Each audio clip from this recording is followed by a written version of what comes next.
हाग्रामा महिलारि जि third party हाबनानै दं होनना जिथु बुंदों बे थारैनो जोबोद इरेसनेल स्टेटमेन्ट बे इमेच्योर मानसिनि स्टेटमेन्ट आरो बेखौ आं पार्सनेलि बिथांनि बे स्टेटमेन्टखौ कन्डेम खालामो। दाखालि मोनाबिलि समाव कारिगाव क'क्राझार जिल्लानि कारिगाव मोनसे गारि एक्सिडेन्टखौ बिथा खालामनानै जि मोनसे दुखुनांथाव जाथाय जालांबाय बे थारैनो दुर्भाग्यजनक मोनसे साधारन एक्सिडेन्टसोमोन आरो बे एक्सिडेन्टखौ लानानैनो माखासे उदखारिफ्रा गारि सालायग्रा आरो बे गाखोलांनाय पेसेन्जारफोरखौ जिबायदि बुबाय बेखौ बिथा खालामनाय जिखिनि दावराव दावसि जादों क'क्राझाराव मैयाहालागै बियो दुखुनांथाव। बेनिखाय आं बेखौसो बुंनो सानो जे एक्सिडेन्टआव गोग्लैनाय मानसिफोरखौ बोखांनो नागारै बिथांमोनखौ बुनानै सासेखौ बुथारनाय बे जाथायाथ' मुगैथावानो सोंखारिजाथाव आरो बेवहाय जड़ित जायफोर उदखारिफोर दं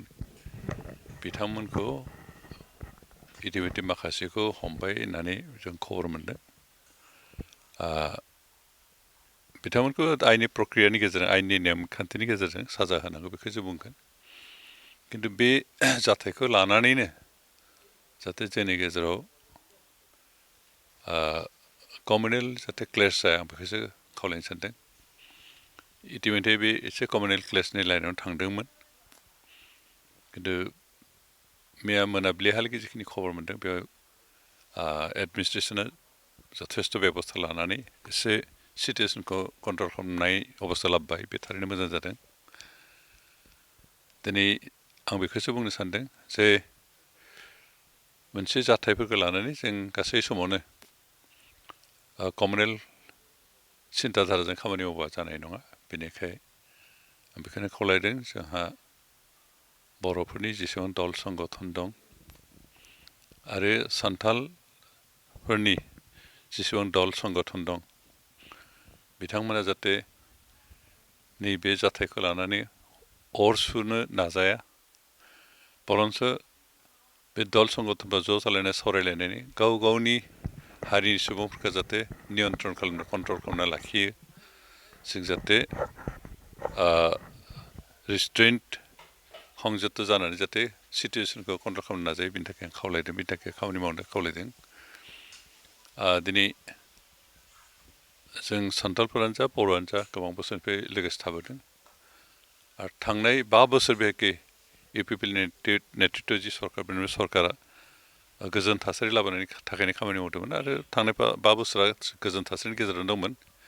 खिन्थु एबार जों उन समावबो बे गोजोन थासारिखौनो लुगैया बेनिखायनो